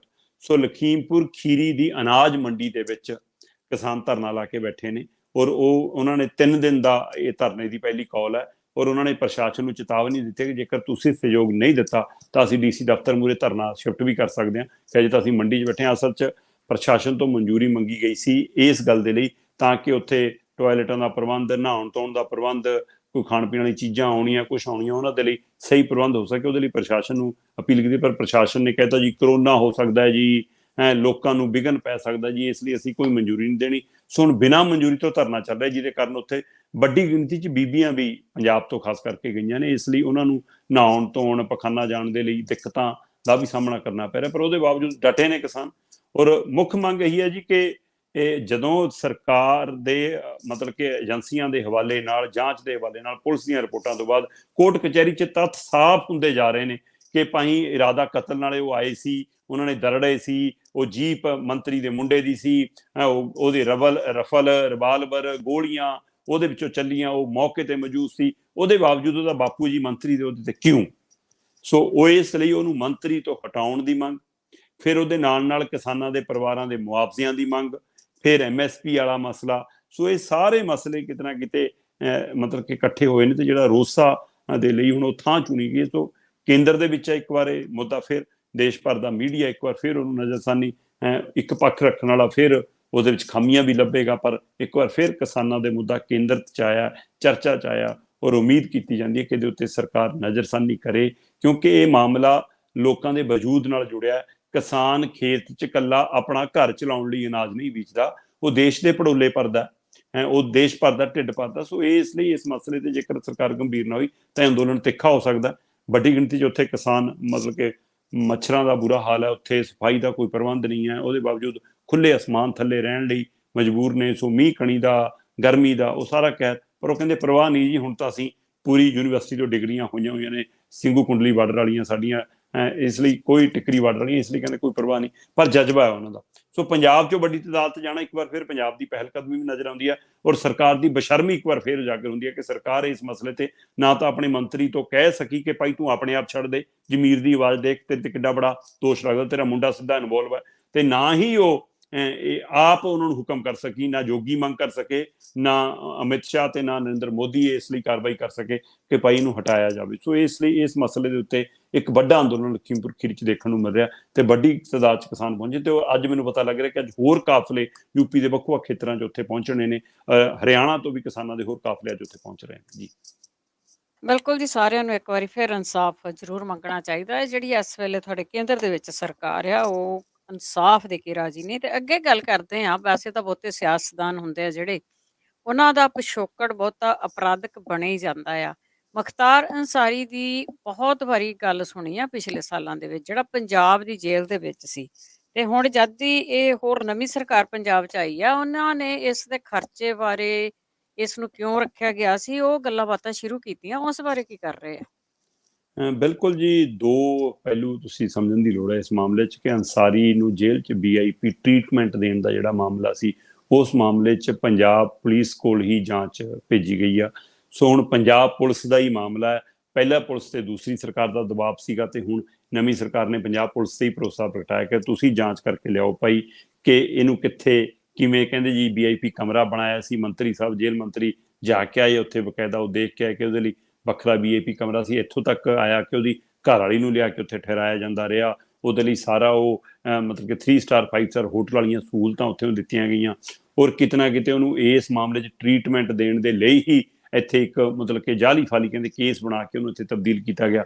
ਤੇ ਉਹ ਯੂਪੀ ਪੁਲਿਸ ਆਉਂਦੀ ਰਹੀ, ਵਾਰ-ਵਾਰ ਬਰੰਟ ਲੈ ਕੇ ਆਉਂਦੀ ਰਹੀ, ਮੰਗ ਕਰਦੀ ਰਹੀ, ਪਰ ਇਹ ਕਹਿੰਦੇ ਟਸ ਤੋਂ ਮਸ ਨਹੀਂ ਹੋ ਕਿ ਭੇਜ ਨਹੀਂ ਸਕਦੇ ਜੀ, ਸਾਡਾ ਖਾਸਮ ਖਾਸ ਹੈ, ਅਸੀਂ ਤਾਂ ਉਹਦੀ ਖੂਬ ਸੇਵਾ ਕਰਨੀ ਹੈ। ਸੋ ਉਹ ਸੇਵਾ ਹੁਣ ਮਤਲਬ ਕਿ ਉਹਦਾ ਮੇਵਾ ਮਿਲਣ ਜਾ ਰਿਹਾ। ਇਹਦੇ ਵਿੱਚ ਕਾਂਗਰਸ ਸਰਕਾਰ ਦੇ ਮੰਤਰੀ ਵੀ ਕਰ ਸਕਦੇ ਨੇ, ਉਸ ਸਮੇਂ ਦੇ ਅਧਿਕਾਰੀ ਅਫਸਰ ਵੀ ਕਰ ਸਕਦੇ ਨੇ, ਤੇ ਉਹਦੇ ਲਈ ਬਕਾਇਦਾ ਜਾਂਚ ਦੇ ਹੁਕਮ ਦੇ ਦਿੱਤੇ ਗਏ ਨੇ। ਉਹ ਜਾਂਚ ਜਾਰੀ ਹੈ। ਇਹ ਤਾਂ ਹੈ ਪੰਜਾਬ ਦਾ ਪਹਿਲੂ। ਦੂਸਰੇ ਯੂਪੀ ਦੇ ਵਿੱਚ ਇਹਨਾਂ ਦਾ ਜਿਹੜਾ ਭਰਾ ਏ ਉਹ ਬਸਪਾ ਨਾਲ ਸੰਬੰਧ ਰੱਖਦਾ ਹੈ ਤੇ ਬਸਪਾ ਵੱਲੋਂ ਸੰਸਦ ਮੈਂਬਰ ਹੈ। ਉਸ ਨੂੰ ਵੀ ਮਤਲਬ ਕਿ ਕਿਤੇ ਨਾ ਕਿਤੇ ED ਦੀ ਰੇਡ ਕਹਿੰਦੇ ਉਹਦੇ ਟਿਕਾਣਿਆਂ ਤੇ ਵੀ ਪਈ ਹੈ। ਔਰ ਇੱਧਰ ਅੰਸਾਰੀ ਦੇ ਟਿਕਾਣਿਆਂ ਤੇ ਵੀ ਉਹ ਦਿੱਲੀ ਦੇ ਵਿੱਚ ਦੇ ਵੱਖ-ਵੱਖ ਜਿਹੜੇ ਕਾਰੋਬਾਰ ਨੇ, ਰਹਿਣ ਥਾਂ ਨੇ, ਘਰ-ਬਾਰ ਨੇ, ਉੱਥੇ ਛਾਪੇ ਜਾਰੀ ਨੇ। ਸੋ ਇਸ ਲਈ ਉਧਰੋਂ ED ਵੀ ਮਤਲਬ ਕਿ ਨਕੇਲ ਕੱਸ ਰਹੀ ਹੈ, ਕੇਂਦਰ ਸਰਕਾਰ ਵੀ ਨਕੇਲ ਕੱਸ ਰਹੀ ਹੈ, ਤੇ ਉਧਰੋਂ ਯੂਪੀ ਪੁਲਿਸ ਵੀ ਸਰਗਰਮ ਹੈ ਤੇ ਇਧਰੋਂ ਪੰਜਾਬ ਪੁਲਿਸ ਵੀ ਸਰਗਰਮ ਹੈ। ਸੋ ਅੰਸਾਰੀ ਲਈ ਘੇਰਾ ਚਾਰੇ ਪਾਸਿਓਂ ਹੈ। ਪਰ ਸਵਾਲ ਅੰਸਾਰੀ ਦਾ ਨਹੀਂ ਹੈ, ਪੰਜਾਬ ਦੇ ਹਵਾਲੇ ਨਾਲ ਦਾ ਸਵਾਲ ਪਹਿਲੀਆਂ ਸਰਕਾਰਾਂ ਦਾ ਹੈ ਕਿ ਉਸ ਸਮੇਂ ਕਿਹੜੇ ਮੰਤਰੀ ਦੇ ਕਹੇ ਤੇ, ਕਿਹੜੇ ਮੁੱਖ ਮੰਤਰੀ ਦੇ ਕਹੇ ਤੇ, ਕਿਹੜੇ ਅਧਿਕਾਰੀ ਦੇ ਕਹੇ ਤੇ, ਕਿਹੜੀ ਕਾਂਗਰਸ ਦੀ ਹਾਈ ਕਮਾਂਡ ਦੇ ਕਹੇ ਤੇ ਇਹਨੂੰ ਇੰਨੀਆਂ ਸੇਵਾਵਾਂ ਇਹਦੀਆਂ ਕੀਤੀਆਂ ਗਈਆਂ, ਇੰਨੀ ਇਹਦੀ ਆਓ ਭਗਤ ਕੀਤੀ ਗਈ, ਉਹਦੇ ਪਿੱਛੇ ਮਨਸ਼ਾ ਕੀ ਆ। ਸੋ ਜੇਕਰ ਅਸੀਂ ਅਪਰਾਧੀਆਂ ਨਾਲ ਅਜਿਹਾ ਮਤਲਬ ਕਿ ਵਿਵਹਾਰ ਕਰਾਂਗੇ, ਅਪਰਾਧੀਆਂ ਨੂੰ ਅਜਿਹੀ ਟਰੀਟਮੈਂਟ ਦੇਵਾਂਗੇ, ਤਾਂ ਫਿਰ ਸਵਾਲ ਉੱਠਣਗੇ ਵੀ। ਔਰ ਉਹ ਕਿਤੇ ਨਾ ਕਿਤੇ ਉਸ ਨੂੰ ਫਿਰ ਬੜਾਵਾ ਵੀ ਮਿਲਦਾ। ਇੱਕ ਪਾਸੇ ਅਸੀਂ ਗੈਂਗਸਟਰ ਮੁਕਾਉਣ ਦੇ ਗੱਲਾਂ ਕਰਦੇ ਹਾਂ, ਗੈਂਗਸਟਰ ਕਲਚਰ ਨੂੰ ਖਤਮ ਕਰਨ ਦੀਆਂ, ਤੇ ਦੂਜੇ ਪਾਸੇ ਉਹਨਾਂ ਲਈ ਸੁਰੱਖਿਆ ਦੇ ਦਸਤੇ ਤਿਆਰ ਕਰਦੇ ਹਾਂ, ਉਹਨਾਂ ਦੇ ਲਈ ਅੰਦਰ ਸਾਰੇ ਫੋਨ, ਰਹਿਣ, ਖਾਣ ਪੀਣ ਦੇ ਪ੍ਰਬੰਧ ਕਰਦੇ ਹਾਂ। ਫਿਰ ਉਹ ਨਵੀਂ ਮਤਲਬ ਕਿ ਇੱਕ ਸੁਨੇਹਾ ਗਲਤ ਤਰੀਕੇ ਦਾ ਜਾਂਦਾ। ਸੋ ਅੰਸਾਰੀ ਇਸ ਮੌਕੇ ਪੰਜਾਬ ਪੁਲਿਸ ਦੇ ਨਿਸ਼ਾਨੇ ਤੇ ਹੈ ਜੀ। ਔਰ ਉਧਰ ਇਹਦਾ ਭਰਾ ਜਿਹੜਾ ਬਹੁਜਨ ਸਮਾਜ ਪਾਰਟੀ ਵੱਲੋਂ ਉਹਦੇ ਟਿਕਾਣਿਆਂ ਤੇ ਵੀ ਔਰ ਇਹਦੇ ਟਿਕਾਣੇ ਤੇ ਵੀ ED ਵੱਲੋਂ ਜਾਂਚ ਜਾਰੀ ਹੈ। ਸੋ ਆਉਣ ਵਾਲੇ ਸਮੇਂ ਦੇ ਵਿੱਚ ਇਸ ਮਾਮਲੇ 'ਚ ਵੀ ਪੰਜਾਬ ਦੇ ਕਈ ਕਾਂਗਰਸੀ ਲੀਡਰ ਔਰ ਕਈ ਅਧਿਕਾਰੀ ਸਾਹਮਣੇ ਆ ਸਕਦੇ ਨੇ, ਉੱਤੇ ਕਾਰਵਾਈ ਹੋਣ ਦੀ ਉਮੀਦ ਹੈ। ਦੇਸ਼ ਦੇ ਵਿੱਚ ਖੂੰਖਾਰ ਸਿਆਸਤਦਾਨ ਬਹੁਤ ਜ਼ਿਆਦਾ ਹੋ ਗਏ ਆ, ਜਿਹੜੇ ਬਹੁਤ ਮਨਮਰਜ਼ੀਆਂ ਕਰਦੇ। ਤੇ ਅੱਗੇ BJP ਦੇ ਸ਼ੋਸ਼ਿਆਂ ਦੀ ਗੱਲ ਕਰਦੇ ਆ, ਕਿਤੇ ਭੰਨ ਤੋੜ, ਕਿਤੇ ਕੁਛ, ਕਿਸੇ ਨੂੰ ਖਰੀਦ ਲਾ, ਕਿਸੇ ਨੂੰ ਵੇਚ ਲਓ, ਖਰੀਦ ਲਓ, ਬਹੁਤ ਕੁਝ ਚੱਲਦਾ ਆ। ਹੁਣ ਇਹਨਾਂ ਦਾ ਇੱਕ ਨਵਾਂ ਮਿਸ਼ਨ ਹੈ ਜੰਮੂ ਕਸ਼ਮੀਰ ਦੇ ਵਿੱਚ ਕਿ ਜਿਹੜੇ ਬਾਹਰੀ ਵੋਟਰ ਆ, ਮੇਰੇ ਖਿਆਲ 25 ਲੱਖ ਆ, ਤੇ ਉਹਦੀ ਉਹ ਕੀ ਗੱਲ ਚੱਲ ਰਹੀ ਹੈ। ਬਿਲਕੁਲ ਜੀ, ਮਤਲਬ ਕਿ ਪੰਜਾਬ ਤੇ ਜੰਮੂ ਕਸ਼ਮੀਰ ਇਹ ਦੋ ਸੂਬੇ, ਜਾਂ ਕਹਿ ਲਈਏ ਪੱਛਮੀ ਬੰਗਾਲ, ਇਹ ਤਿੰਨ ਸੂਬੇ BJP ਨੂੰ ਸਮਝ ਨਹੀਂ ਆਉਂਦੀ ਕਿ ਇਹਨਾਂ ਨੂੰ ਅਸੀਂ ਕਿਵੇਂ ਟੈਕਲ ਕਰੀਏ।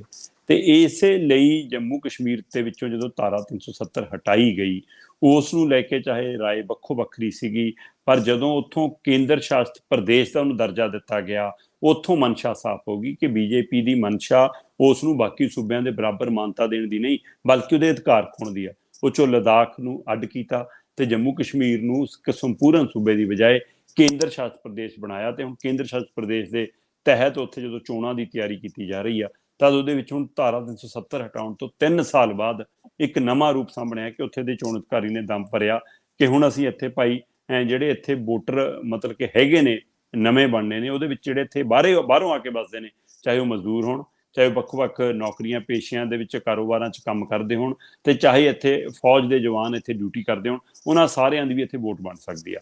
ਸੋ ਬਿਲਕੁਲ ਦੇਸ਼ ਦੇ ਵਿੱਚ ਬਾਕੀ ਸੂਬਿਆਂ 'ਚ ਅਜਿਹਾ ਹੈਗਾ, ਇਹ 'ਚ ਕੋਈ ਦੋ ਰਾਏ ਨਹੀਂ। ਮਤਲਬ ਕਿ ਜੇਕਰ ਆਪਾਂ ਗੱਲ ਕਰੀਏ ਤਾਂ ਕਸ਼ਮੀਰ ਦੇ ਲੋਕ ਆ ਕੇ ਜੇਕਰ ਦਿੱਲੀ 'ਚ ਕੰਮ ਕਰਦੇ ਨੇ, ਉੱਥੇ ਲੰਮੇ ਸਮੇਂ ਤੋਂ ਰਹਿੰਦੇ, ਉਹਨਾਂ ਦੀ ਵੋਟ ਉੱਥੇ ਵੀ ਬਣੀ ਆ। ਜੇਕਰ ਪੰਜਾਬ 'ਚ UP ਬਿਹਾਰ ਤੋਂ ਲੋਕ ਆ ਕੇ ਰਹਿੰਦੇ ਤਾਂ ਉੱਥੇ ਵੀ ਬਣੀ ਆ। ਉਸ ਹਵਾਲੇ ਨਾਲ ਇਹ ਗੱਲ ਮਤਲਬ ਕਿ ਠੀਕ ਸਮਝ ਆਉਂਦੀ ਹੈ। ਪਰ ਜੰਮੂ ਕਸ਼ਮੀਰ ਦੀ ਇੱਕ ਜਿਹੜੀ ਇੱਕ ਪੁਰਾਣੀ ਜਿਹੜੀ ਰਵਾਇਤ ਚੱਲੀ ਆਉਂਦੀ ਸੀ, ਉਹਦੇ ਜਿਹੜੇ ਨਿਯਮਾਵਲੀ ਚੱਲੇ ਆਉਂਦੇ ਸੀ, ਉਸ ਦੇ ਤਹਿਤ ਇੱਕ ਮਨਸ਼ਾ ਤਹਿਤ ਲੱਗ ਰਿਹਾ ਹੈ, ਖਾਸ ਕਰਕੇ ਫੌਜ ਦੇ ਜਵਾਨਾਂ ਦਾ, ਜਿਹੜੇ ਉੱਥੇ ਵੱਡੀ ਗਿਣਤੀ 'ਚ ਨੇ, ਉਹਨਾਂ ਨੂੰ ਵੋਟ ਦਾ। ਇੱਕ ਤਾਂ ਹੈ ਕਿ ਤੁਸੀਂ ਉੱਥੇ ਕਾਰੋਬਾਰ ਨਾਲ ਜੁੜ ਗਏ, ਤੁਸੀਂ ਉੱਥੇ ਲਗਾਤਾਰ ਰਹਿ ਰਹੇ ਹੋ, ਉੱਥੇ ਦੇ ਉਹਨਾਂ ਦੇ ਹਵਾਲੇ ਨਾਲ ਜੇਕਰ ਵੋਟ ਬਣਦੀ ਤਾਂ ਠੀਕ ਹੈ।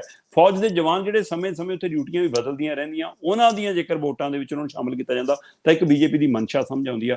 ਕਿਉਂਕਿ ਦੱਸਿਆ ਜਾ ਰਿਹਾ ਕਿ 25 ਲੱਖ ਨਵੇਂ ਵੋਟਰ ਜੁੜਨੇ ਆ, ਤੇ ਜਿਹਦੇ ਵਿੱਚੋਂ 33% ਵੋਟਰ ਅਜਿਹੇ ਹੋਣੇ ਆ ਜਿਹੜੇ ਬਾਹਰੀ ਹੈ। ਸੋ ਜੇਕਰ 33% ਤੋਂ ਵੱਧ ਵੋਟਰ ਨਵਾਂ ਅਜਿਹਾ ਜੁੜਦਾ ਜੰਮੂ ਕਸ਼ਮੀਰ ਦੇ ਵਿੱਚ, ਤਾਂ ਉਹਦੇ ਨਾਲ ਕਿਤੇ ਨਾ ਕਿਤੇ ਪ੍ਰਭਾਵਿਤ ਹੋਣ ਦਾ ਮਸਲਾ ਖੜਾ ਹੈ। ਤੁਸੀਂ ਇਹ ਦੇਖੋ ਕਿ ਇਸ ਮੌਕੇ ਪਿਛਲੀ ਵਾਰ ਜਦੋਂ ਵੋਟਾਂ ਪਈਆਂ ਸੀਗੀਆਂ ਜੰਮੂ ਕਸ਼ਮੀਰ ਦੇ ਵਿੱਚ, ਤਦ 78.4 ਲੱਖ ਵੋਟਰ ਸੀਗੇ। ਸੋ 78 ਕੁ ਲੱਖ ਵੋਟਰ ਸੀਗਾ, ਜਿਹਦੇ ਵਿੱਚੋਂ ਲਦਾਖ ਵਾਲਾ 2 ਲੱਖ ਨਿਕਲਣ ਤੋਂ ਬਾਅਦ 76 ਕੁ ਲੱਖ ਵੋਟਰ ਬਚਿਆ।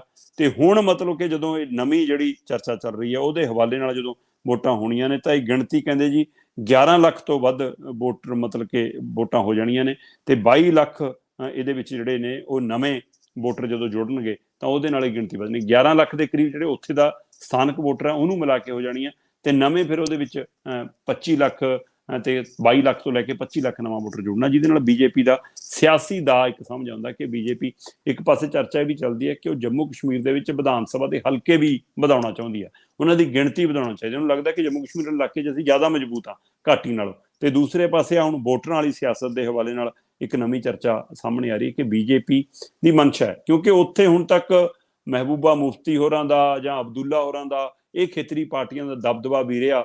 ਬੇਸ਼ੱਕ ਕਈ ਵਾਰ ਉਹਨਾਂ ਦੇ ਫੈਸਲੇ ਦੇਸ਼ ਹਿੱਤ ਦੇ ਨਾਲ ਨਾ ਵੀ ਖੜਦੇ ਹੋਣ, ਪਰ ਜਦੋਂ ਧਾਰਾ 370 ਵਾਲਾ ਮਾਮਲਾ ਸੀ ਤਾਂ ਪੰਜਾਬ ਨੇ ਵੀ ਹਾਰਾ ਨਾਰਾ ਮਾਰਿਆ ਕਿ ਭਾਈ ਤੁਸੀਂ ਆਹ ਧੱਕਾ ਕਰ ਰਹੇ ਹੋ, ਜਿਹੜਾ ਉੱਥੋਂ ਤੋਂ ਸੂਬੇ ਦਾ ਅਧਿਕਾਰ ਵੀ ਖੋ ਰਹੇ ਹੋ। ਸੋ ਇਸ ਪਹਿਲੂ ਤੋਂ ਅੱਗੇ ਵਧਦਿਆਂ ਇਹਨਾਂ ਨੇ ਮਤਲਬ ਕਿ ਉੱਥੇ ਫਿਰ ਕਿਹਾ ਜੀ ਹੁਣ ਪਲਾਟ ਵੀ ਲੈ ਸਕਦੇ ਹੋ ਜੀ, ਰਹਿ ਵੀ ਸਕਦੇ ਹੋ, ਪੁੱਠੇ ਸਿੱਧੇ ਬਿਆਨ ਵੀ ਦਿੱਤੇ, ਤੇ ਉਹਦੇ ਨਾਲ ਹੁਣ ਮਤਲਬ ਕਿ ਉਹ ਰਾਹ ਜਿਹੜਾ ਖੁੱਲਿਆ। ਉਸ ਤੋਂ ਬਾਅਦ ਇੱਕ ਆਹ ਹੁਣ ਨਵੀਂ ਚਿੰਤਾ ਜਿਹੜੀ 3 ਸਾਲ ਬਾਅਦ ਸਾਹਮਣੇ ਆਈ, ਉਹਦੇ ਵਿੱਚੋਂ ਇਹ ਬਾਕੀ ਸੂਬਿਆਂ ਦੇ ਬਰਾਬਰ ਵਾਲੀ ਮਨਸ਼ਾ ਘੱਟ ਨਜ਼ਰ ਆਉਂਦੀ ਆ। ਬੀਜੇਪੀ ਦੀ ਆਪਣੀ ਸਰਕਾਰ ਬਣਾਉਣ ਦੀ ਮਨਸ਼ਾ ਵਿੱਚ ਜ਼ਿਆਦਾ ਝਲਕਦੀ ਹੈ, ਜਿਹਦੇ ਤਹਿਤ ਇਹ ਐਲਾਨ ਕਰ ਦਿੱਤਾ ਗਿਆ ਔਰ ਉਹ ਇਹਨੂੰ ਦੇਖਣਾ ਚਾਹੁੰਦੇ ਨੇ ਥਰਮਾਮੀਟਰ ਲਾ ਕੇ ਕਿੰਨੇ ਕੁ ਉੱਥੇ ਦੇ ਲੋਕ ਹੁਣ ਕਿਵੇਂ ਰਿਐਕਟ ਕਰਦੇ ਨੇ ਉਹਦੇ ਨਾਲ, ਕਿਉਂਕਿ ਲਗਾਤਾਰ ਧਾਰਾ 370 ਹਟਾਉਣ ਤੋਂ ਬਾਅਦ ਵੀ ਉੱਥੇ ਮਤਲਬ ਕਿ ਕਸ਼ਮੀਰੀ ਪੰਡਤ ਜਾਂ ਬਾਹਰੀ ਮਜ਼ਦੂਰ ਜਾਂ ਹਿੰਦੂ ਭਾਈਚਾਰਾ ਲਗਾਤਾਰ ਨਿਸ਼ਾਨੇ ਤੇ ਆ। ਸੋ ਜਿਹੜੇ ਦਮ ਭਰਦੇ ਸੀ ਬੀਜੇਪੀ ਵਾਲੇ ਕਿ ਇਹ ਤੋਂ ਬਾਅਦ ਜੀ ਖਤਮ ਹੋ ਜਾਣਾ, ਉੱਥੇ ਮਾਹੌਲ ਸ਼ਾਂਤੀ ਹੋ ਜਾਣੀ, ਉਹਦਾ ਨੰਗਾ ਚਿੱਟਾ ਸੱਚ ਸਾਹਮਣੇ ਆ ਗਿਆ। ਸੋ ਹੁਣ ਉਹ ਤੋਂ ਅਗਲਾ ਇੱਕ ਕਦਮ ਹੋਰ ਪੁੱਟਣ ਜਾ ਰਹੀ ਆ। ਸੋ ਬੀਜੇਪੀ ਦੀ ਮਨਸ਼ਾ ਸਿਰਫ ਸਰਕਾਰ ਬਣਾਉਣਾ, ਸੱਤਾ 'ਚ ਰਹਿਣਾ, ਹਰ ਸੂਬੇ ਨੂੰ ਕਬਜ਼ਾਉਣਾ ਹੈ। ਉਸ ਸੂਬੇ ਦੀ ਸਥਿਤੀ ਨੂੰ ਸੰਭਾਲਣਾ ਜੇਕਰ ਹੁੰਦਾ ਤਾਂ ਸ਼ਾਇਦ ਉਹਨਾਂ ਨੂੰ ਆਪਣੇ ਆਪ ਹੀ ਲੋਕ ਫਤਵਾ ਮਿਲਦਾ, ਪਰ ਉਹ ਤਾਂ ਤੋੜ ਕੇ, ਜੋੜ ਕੇ, ਖਰੀਦ ਕੇ, ਡਰਾ ਕੇ, ਧਮਕਾ ਕੇ, ਵੱਧ ਤੋਂ ਵੱਧ ਲੀਡਰਾਂ ਨੂੰ, ਐਮਐਲਏਆਂ ਨੂੰ, ਦੂਜੀਆਂ ਪਾਰਟੀਆਂ ਨੂੰ ਨਾਲ ਲਿਆ ਕੇ ਕਿਸੇ ਨਾ ਕਿਸੇ ਤਰ੍ਹਾਂ ਸੱਤਾ 'ਚ ਆਉਣਾ ਚਾਹੁੰਦੇ ਨੇ, ਔਰ ਇਹੀ ਮਨਸ਼ਾ ਇੱਥੇ ਜੰਮੂ ਕਸ਼ਮੀਰ 'ਚ ਵੀ ਨਜ਼ਰ ਆ ਰਹੀ ਹੈ। ਬਿਲਕੁਲ ਆਖਰੀ ਮਨਸ਼ਾ ਉਹਨਾਂ ਦੀ ਇਹੀ ਆ। ਤੇ ਦੀਪਕ ਜੀ, ਜਾਂਦੇ ਜਾਂਦੇ ਆਪਾਂ ਗੱਲ ਕਰੀਏ, ਜਿਹੜੀਆਂ ਖਬਰਾਂ ਹੁੰਦੀਆਂ ਬਹੁਤੀਆਂ ਤਾਂ ਨੈਗੇਟਿਵ ਹੀ ਹੁੰਦੀਆਂ, ਕੁਝ ਪੋਜ਼ਿਟਿਵ ਵੀ ਹੋ ਰਿਹਾ ਪੰਜਾਬ ਦੇ ਵਿੱਚ? ਨਹੀਂ, ਪੰਜਾਬ ਦੇ ਵਿੱਚ ਬਹੁਤ ਕੁਝ ਚੰਗਾ ਹੋ ਰਿਹਾ ਜੀ। ਜੇਕਰ ਤੁਸੀਂ ਗੱਲ ਕਰੋ ਤਾਂ ਪੰਜਾਬ ਅੱਜ ਕੱਲ੍ਹ ਆਰਗੈਨਿਕ ਖੇਤੀ ਵੱਲ ਮੁੜ ਰਿਹਾ। ਪੰਜਾਬ ਦੀਆਂ ਕਿਸਾਨ ਜਥੇਬੰਦੀਆਂ ਅੱਜ ਕੱਲ੍ਹ ਪਾਣੀ ਬਚਾਉਣ ਦੀਆਂ ਗੱਲਾਂ ਕਰਦੀਆਂ। ਪੰਜਾਬ ਦੀ ਸਰਕਾਰ ਨੇ ਹਾਲ ਹੀ ਦੇ ਵਿੱਚ ਇੱਕ ਐਮਐਲਏ ਇੱਕ ਪੈਨਸ਼ਨ, ਇਹ ਵੱਖਰੀ ਗੱਲ ਹੈ ਕਿ ਅੱਜ ਕੱਲ੍ਹ 2 ਵਿਆਹਾਂ ਦੀਆਂ ਚਰਚਾ ਖਾਸੀਆਂ ਹੁੰਦੀਆਂ, ਪਰ ਫਿਰ ਵੀ ਇੱਕ ਐਮਐਲਏ ਇੱਕ ਪੈਨਸ਼ਨ ਨਾਲ, ਠੀਕ ਹੈ ਨਾ, ਇਹ ਫਾਰਮੂਲਾ ਮਤਲਬ ਕਿ ਜਿਹੜਾ ਲਿਆਉਣਾ ਉਹਦੇ ਨਾਲ ਉਹ ਮਨਸ਼ਾ ਤੋਂ ਇਸ ਲਈ ਚੰਗਾ। ਸ਼੍ਰੋਮਣੀ ਗੁਰਦੁਆਰਾ ਪ੍ਰਬੰਧਕ ਕਮੇਟੀ ਨੇ ਜਿਹੜੀ ਨਿਵੇਕਲੀ ਪਹਿਲ ਕਦਮੀ ਕੀਤੀ ਸੀ ਕਿ ਸਾਡੇ ਗੁਰੂ ਘਰਾਂ ਦੇ ਜਿਹੜੇ ਖੇਤ ਨੇ, ਸ਼੍ਰੋਮਣੀ ਕਮੇਟੀ ਦੇ ਮਤਲਬ ਕਿ ਸੇਵਾ ਹੇਠ ਜਿਹੜੇ ਚੱਲਦੇ ਗੁਰੂ ਘਰ ਨੇ, ਉਹਨਾਂ ਦੇ ਕੋਲ ਜਿਹੜੇ ਖੇਤ ਨੇ ਉਹਨਾਂ 'ਚ ਆਰਗੈਨਿਕ ਖੇਤੀ ਕਰਾਂਗੇ ਔਰ ਉਹੀ ਲੰਗਰ ਲਈ ਰਸਦ ਆਏਗੀ। ਔਰ ਇਸੇ ਤਰ੍ਹਾਂ ਹਰੇਕ ਗੁਰਦੁਆਰੇ ਦਾ 1 ਏਕੜ ਅਸੀਂ ਜੰਗਲ ਲਈ ਲਾਵਾਂਗੇ। ਸੋ ਆਹ ਜਿਹੜੀਆਂ ਬਹੁਤ ਕੁਝ ਚੰਗਾ ਹੁੰਦਾ, ਇਹਦਾ ਇਹ ਨਹੀਂ ਗਾ ਕਿ ਸਾਰਾ ਕੁਝ ਨੈਗੇਟਿਵ ਹੁੰਦਾ। ਸੋ ਇਸ ਲਈ ਆਸ ਦੀ ਕਿਰਨ, ਜੇ ਹਨੇਰਾ ਹੈ ਤਾਂ ਸੂਰਜ ਤਾਂ ਚੜ੍ਹਨਾ ਹੀ ਚੜ੍ਹਨਾ, ਇਸ ਲਈ ਇਹ ਨਹੀਂ ਗਾ ਕਿ ਹਨੇਰਾ ਹੀ ਸਦਾ ਪਸਰਿਆ ਰਹੇਗਾ। ਨਹੀਂ ਬਿਲਕੁਲ, ਆ ਤੇ ਗੱਲਾਂ ਹੌਸਲਾ ਦੇਣ ਵਾਲੀਆਂ। ਚਲੋ ਦੇਰ ਆਏ ਦੁਰਸਤ ਆਏ, ਥੋੜਾ ਦੁਰਸਤ ਆਏ, ਬਿਲਕੁਲ। ਬਹੁਤ ਬਹੁਤ ਧੰਨਵਾਦ ਦੀਪਕ ਜੀ। ਬਹੁਤ ਸ਼ੁਕਰੀਆ, ਬਹੁਤ ਸ਼ੁਕਰੀਆ। ਥੈਂਕ ਯੂ, ਸਤਿ ਸ਼੍ਰੀ ਅਕਾਲ ਜੀ। ਤੇ ਸਰੋਤੇ, ਇਸ ਹਨ ਦੀਪਕ ਸ਼ਰਮਾ ਜੀ ਜੋ ਸਾਡੇ ਨਾਲ ਜੁੜਦੇ ਨੇ, ਕਰਦੇ ਨੇ ਖਬਰਾਂ। ਇਸੇ ਦੇ ਨਾਲ ਸਾਡਾ ਅੱਜ ਦਾ ਬੁਲੇਟਿਨ ਇੱਥੇ ਸਮਾਪਤ। ਬਲਵਿੰਦਰ ਕੌਰ ਵੱਲੋਂ ਵੀ ਆਪ ਸਭ ਨੂੰ ਹੀ ਪਿਆਰ ਭਰੀ ਸਤਿ ਸ਼੍ਰੀ ਅਕਾਲ।